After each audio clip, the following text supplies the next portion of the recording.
ఓం నమో వెంకటేశాయ. మీన లగ్నం మీనరాశి. ఈ యొక్క క్రోధినామ సంవత్సరంలో ఈ యొక్క మీనరాశి వాళ్ళకి ఆదాయం 11, వ్యయం 5, అలాగే రాజపూజ్యం 2, అవమానం 4.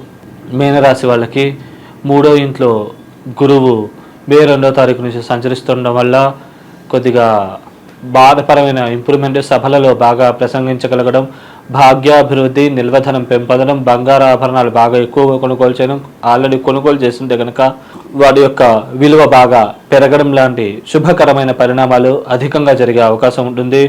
అలాగే ఈ యొక్క గురువు 7వ ఇంటిని చూడడం వల్ల వివాహ ప్రయత్నాలు చేసే వాళ్ళకి వరుడైతే అనుకూలమైన వధువు, వధువైతే అనుకూలమైన వరుడు ఇట్లా లభ్యమయ్యే అవకాశాలు పరిపూర్ణంగా ఉంటాయి. కాబట్టి మీరు ఈ సమయాన్ని సద్వినియోగం చేసుకుంటే కనుక పరిపూర్ణమైనటువంటి అనుకూలమైన శుభకరమైన ఫలితాలని పొందగలుగుతారు. అలాగే ఈ యొక్క గురువు ఈ యొక్క లాభస్థానాన్ని కూడా చూడడం వల్ల లాభాభివృద్ధి మరియు ఆకస్మిక ధనపరమైన వ్యావహారిక పరమైనటువంటి లాభాలు చేకూరడం, దానివల్ల మీరు ఎక్కువ బెనిఫిట్ పొందగలగడం లాంటి శుభకరమైనటువంటి ఫలితాలు పరిపూర్ణంగా పొందగలిగే అవకాశం ఉంది. కాబట్టి ఈ సమయాన్ని మీరు సద్వినియోగం చేసుకుంటే మంచిది. వృత్తిపరంగా కూడా మంచిగా ప్రమోషన్లు, ఇంక్రిమెంట్లు లాంటివి తొందరగా లభ్యమయ్యే అవకాశం బాగా ఎక్కువగా ఉన్నది. అలాగే ఈ యొక్క లగ్నానికి ధన మరియు భాగ్యాధిపతి అయినటువంటి కుజ భగవానుడు మరియు పంచమాధిపతి అయినటువంటి చంద్ర భగవానుడు ఎక్కడ ఉంటే అక్కడ నుంచి పరిపూర్ణమైనటువంటి శుభకరమైన ఫలితాలని, అనుకూలమైన ఫలితాలను ఇచ్చే అవకాశం ఉంటుంది. ముఖ్యంగా లగ్నంలో కానీ 7లో కానీ ఈ యొక్క చంద్ర కుజులు ఉన్నప్పుడు కొద్దిగా వివాహ ప్రయత్నాలు చేస్తే కనుక తొందరగా వరుడైతే అనుకూలమైన వధువు, వధువైతే అనుకూలమైన వరుడు లభించే అవకాశాలు పరిపూర్ణంగా ఉంటాయి. ముఖ్యంగా కుజుడు కూడా, భార్యాభర్తలకి కుజుడు కూడా కారణం కాబట్టి కొద్దిగా కుజుడు సంచరించినప్పుడు ఈ ప్రభావాలు ఇంకా ఎక్కువగా ఉంటాయి. అలాగే ఈ యొక్క లగ్నానికి ఈ యొక్క చంద్రుడు కూడా పంచమాధిపతి కావడం వల్ల చంద్రకుజులు కూడా ద్వితీయంలో అష్టమంలో ఉన్నప్పుడు, అనగా మేషంలో మరియు తులలో ఉన్నప్పుడు కొద్దిగా కోర్టు మరియు న్యాయ సంబంధమైన విషయాల్లో అనుకూల ఫలితాలు, తీర్పులు ఇట్లా వచ్చే అవకాశాలు బాగా ఎక్కువగా ఉంటాయి. కాబట్టి సద్వినియోగం చేసుకుంటే మంచిది. ధనాభివృద్ధి, కుటుంబాభివృద్ధి, కుటుంబంలో వ్యక్తులు ఒకరినొకరు బాగా అర్థం చేసుకుని ఒకరి అభివృద్ధికి ఒకరు తోడ్పడడం, సంఘంలో పేరు ప్రతిష్టలు, కీర్తి మర్యాదలు ఇట్లాంటివి బాగా పెరగడం లాంటి శుభకరమైన ఫలితాలు అధికంగా పొందే అవకాశం ఉంటుంది. అలాగే ఆకస్మిక శుభ సంఘటనలు కూడా బాగా జరిగే అవకాశం ఉంటుంది. అలాగే ఈ యొక్క లగ్నానికి తృతీయ అష్టమాధిపతి అయినటువంటి శుక్రుడు పాపి, అలాగే చతుర్థ సప్తమాధిపతి అయినటువంటి బుధుడి పాపి, బుధుడికి కూడా కేమధూమ దోషం ఈ లగ్నానికి ఏర్పడుతుంది. కాబట్టి ఈ యొక్క బుధ శుక్రులు ఎక్కడ ఉంటే అక్కడ నుంచి అశుభకరమైన ఫలితాలని పరిపూర్ణంగా ఇచ్చే అవకాశం ఉంటుంది.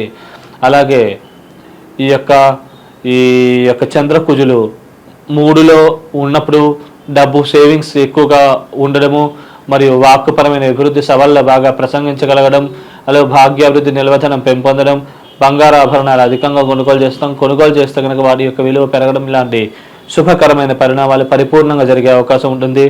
అలాగే ఈ యొక్క చంద్ర కుజులు ఇద్దరు కూడా 4లో సంచరిస్తున్నప్పుడు భూములు, స్థిరాస్తులు బాగా ఎక్కువ కొనుగోలు చేయడం, ఆల్రెడీ కొనుగోలు చేస్తే కనుక వాటి విలువ బాగా పెరగడం, అలాగే వృత్తిపరంగా మంచి ఇంప్రూవ్మెంట్, ప్రమోషన్లు, ఇంక్రిమెంట్లు రావడం, అనుకున్న ప్లేస్కి ట్రాన్స్ఫర్ లభించడం, రాజకీయ నాయకులు రాజకీయాల్లో ఉత్తమమైన పదవులను అధిరోహించడం, మంచి పేరు ప్రఖ్యాతలు లభించడం, గౌరవ మర్యాదలు కూడా బాగా పెరగడం లాంటి శుభకరమైన ఫలితాలు పరిపూర్ణంగా పొందగలిగే అవకాశం ఉంది. అలాగే లాభాభివృద్ధి, ఆకస్మిక లాభాలు ఇట్లాంటి పరిణామాలు కూడా జరిగే అవకాశం ఉంటుంది. కాబట్టి ఈ సమయాన్ని సద్వినియోగం చేసుకోగలరు. అలాగే ఉద్యోగస్తులు కూడా తొందరగా ఉన్నత స్థాయి పదవులు లభించే అవకాశం ఉంది. నూతన ఉద్యోగాల కోసం ప్రయత్నించే వాళ్ళకు కూడా తొందరగా ఉద్యోగాలు లభ్యమయ్యే అవకాశం ఉంది. అలాగే పంచమాధిపతి అయిన చంద్రుడు కూడా పంచమంలో ఈ యొక్క చంద్రకుజులు సంచరిస్తున్నప్పుడు కొద్దిగా విద్యార్థులకు విద్యలో బాగా మార్కులు ఎక్కువ రావడం, అలాగే లాభస్థానంలో ఉన్నా కూడా ఇదే పరిణామాలు జరిగే అవకాశం ఉంటుంది. అలాగే ఈ యొక్క లాభాభివృద్ధి, ఆకస్మిక ధనపరమైన వ్యాపారికపరమైన లాభాలు చేకూరడం ఇట్లాంటి పరిణామాలు జరిగే అవకాశం ఉంటుంది. దైవికమైన బలం, శక్తి పెంపొందడం, తీర్థయాత్రలు, పుణ్యక్షేత్ర సందర్శనాలు చేయాలన్న ఆసక్తి అధికంగా కలగడం, అలాగే వేరే వాళ్ళకు కూడా సహాయ సహకారాలు అందించాలన్న బుద్ధి కలగడం ఇలాంటి పరిణామాలు జరిగే అవకాశం ఉంది. అలాగే ఈ యొక్క చంద్రకుజులు 6వ ఇంట్లో సంచరిస్తున్నప్పుడు కొద్దిగా శత్రురోగ రుణాధిపతులు చాలా తక్కువగా ఉంటాయి, లోన్లు తొందరగా మంజూరవుతాయి. అలాగే విదేశాల కోసం ప్రయత్నించే వాళ్ళకి 6-12లో చంద్రకుజులు ఉన్నప్పుడు తొందరగా విదేశీ ప్రయత్నాలు విజయవంతం అయ్యే అవకాశం ఉంది. వీసా పాస్పోర్ట్ తొందరగా మంజూరు అయ్యే అవకాశం ఉంది. తొందరగా అక్కడ సెటిల్ అయ్యే అవకాశం ఉంది. సెటిల్ అయ్యి బాగా కూడా డబ్బులు సంపాదించి బాగా సేవ్ చేసుకునే అవకాశాలు కూడా పరిపూర్ణంగా ఉంటాయి కాబట్టి సద్వినియోగం చేసుకోగలరు. అలాగే లగ్నానికి ముఖ్యంగా వ్యక్తిగత జాతకంలో రాహు మహర్షి ముందైపోయి కేతు మహర్షి తర్వాత వచ్చినట్లయితే కనుక రాహుకేతు ఇద్దరు కూడా అద్భుతంగా యోగించి లాభిస్తారు. మంచి శుభకరమైన ఫలితాలను కలుగజేస్తారు. అని ముఖ్యంగా వివాహ స్థానాల్లో ఈ గ్రహాలు ఉండడం వల్ల తొందరగా వివాహం అయ్యే అవకాశం ఉంది. తొందరగా వివాహం అయ్యే అన్ని పరాలకు కూడా మంచి జరిగే అనుకూలమైన వరుడైతే వధువు, వధువైతే వరుడు లభించే అవకాశాలు ఉంటాయి. స్టామినా ఇమ్యూనిటీ పెంపొందుతుంది. తీసుకునే నిర్ణయాలు సరైనవి అయ్యే అవకాశం ఉంది. వేరే వాళ్ళ నుంచి సరైన సలహాలు మీకు లభించే అవకాశం పరిపూర్ణంగా ఉంటుంది. వాళ్ళ వ్యక్తిగత జాతకంలో ముందుగా కనుక కేతు మహాదశ అయిపోయి రాహు మహాదశ మిగిలి ఉన్నట్లయితే ఈ ఫలితాలు తారుమారు అయ్యే అవకాశం ఉంది. కాబట్టి ఈ విషయాన్ని మీరు స్పష్టంగా గమనించగలరు. లేకుంటే ఇబ్బందులు, సమస్యలు, చిక్కులు తలెత్తే అవకాశం ఉంది.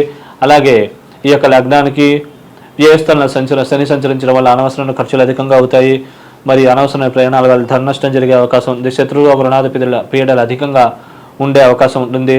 అలాగే లోన్లు మంజూరు అవడం వల్ల విషయంలో స్వల్పంగా జాప్యము, కుటుంబంలో చిన్న చిన్న మనస్పర్ధలు, చికాకులు ఇలాంటివి తలెత్తే అవకాశం ఉంది. భాగ్యస్థానం మీద శని యొక్క పాపదృష్టి వల్ల అప్పుడప్పుడు కొద్దిగా చేద్దాకు వచ్చి కొన్ని అవకాశాలు మిస్ అవ్వడం, కొద్దిగా స్వల్పంగా అదృష్టం దెబ్బతిండడం లాంటి అశుభకరమైన పరిణామాలు శని కలగజేస్తున్నాడు. కాబట్టి ఈ యొక్క విషయాలు అప్రమత్తంగా జాగ్రత్తగా వ్యవహరించినట్లయితే మిగతా అన్ని పరాలుగా కూడా బాగానే ఉంటుందండి.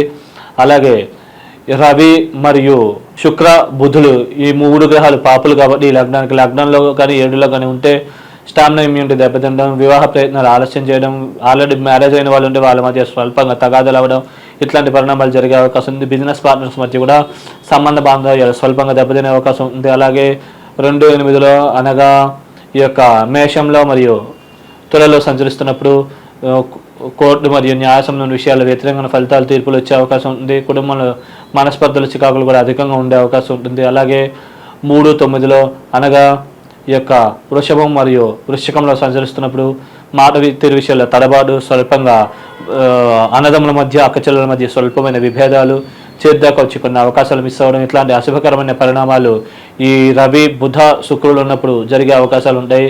అలాగే ఈ 4లో అనగా మిథునం మరియు ధనురాశులు ఉన్నప్పుడు స్వల్పంగా వాహన ప్రమాదాలకు, గండాలకు గురయ్యే ప్రమాదం ఉంది.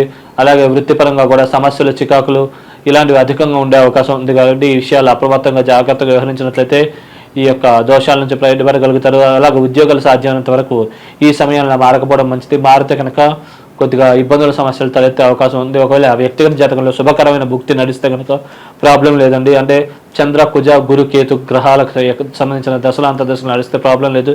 మిగతా యొక్క దశల అంతర్దశలు నడిచినట్లయితే కొద్దిగా నిర్ణయాలు ఆచితూచి తీసుకోవాలి, లేకపోతే ఇబ్బందులు, సమస్యలు తలెత్తుతాయి. అలాగే ఈ రవి, బుధ, శుక్రులు 5వ స్థానంలో సంచరించినప్పుడు విద్యార్థులకు విద్యాడంకాలు, స్వల్పంగా మార్కులు తగ్గడం, కొన్ని సందర్భాల్లో పాపగ్రహాలు బలంగా ఉంటే కనుక ఫెయిల్ అవ్వడం ఎగ్జామ్స్లో, అలాగే చేద్దాకు వచ్చి కొన్ని లాభాలు మిస్ అవ్వడం, అలాగే స్నేహితులు, బంధువుల ద్వారా మోసపోవడం, దుర్వ్యసనాలకు గురవడం ఇట్లాంటి అశుభకరమైన ఫలితాలు కలిగే అవకాశం ఉంది. కాబట్టి ఈ విషయాలు అప్రమత్తంగా జాగ్రత్తగా వ్యవహరించాలి. అలాగే 6-12లో అనగా సింహంలో మరియు ఈ యొక్క ఆల్రెడీ శని అక్కడ ఉన్నారు కాబట్టి ఈ యొక్క కుంభాలను సంచరిస్తున్నప్పుడు కొద్దిగా శత్రురోగ పీడలు, అప్పుడప్పుడు ప్రయోగ బాధలు ఇట్లాంటి వాటికి గురయ్యే అవకాశం ఉంటుంది. అలాగే అనవసరమైన ఖర్చులు, దుర్వ్యయం, దానివల్ల ధన నష్టము, అలాగే ఈ యొక్క అనవసరమైన ఖర్చులు బాగా ఎక్కువగా ఉండడం మరియు అనవసరమైన ప్రయాణాల వల్ల ధన నష్టము, చేద్దాకు వచ్చి కొన్ని వీసా, పాస్పోర్టు ఇట్లాంటివి కూడా వచ్చినట్టు అనిపించడం వల్ల చివరిగా ఫెయిల్ అవ్వడం ఇట్లాంటి పరిణామాలు కూడా జరిగే అవకాశం ఉంది. కాబట్టి ఈ విషయాల్లో కొద్దిగా అప్రమత్తంగా జాగ్రత్తగా వ్యవహరించాలి, లేకుంటే సమస్యలు తలెత్తే అవకాశం ఉంటుంది. అలాగే మీరు ఎవరికైనా డబ్బులు మిమ్మల్ని ఎవరైనా అడిగితే కనుక ఈ సమయంలో వారికి ఇవ్వకపోవడం మంచిది. ఇస్తే కనుక ఆ డబ్బులు తిరిగి రావడం ఆలస్యం అయ్యే అవకాశం ఉంది.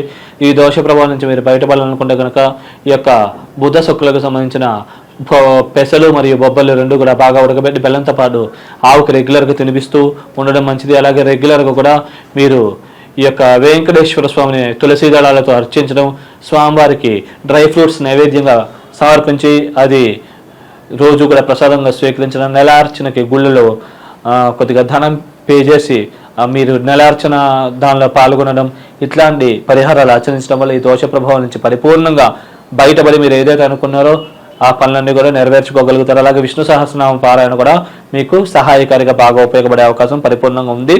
శుభం.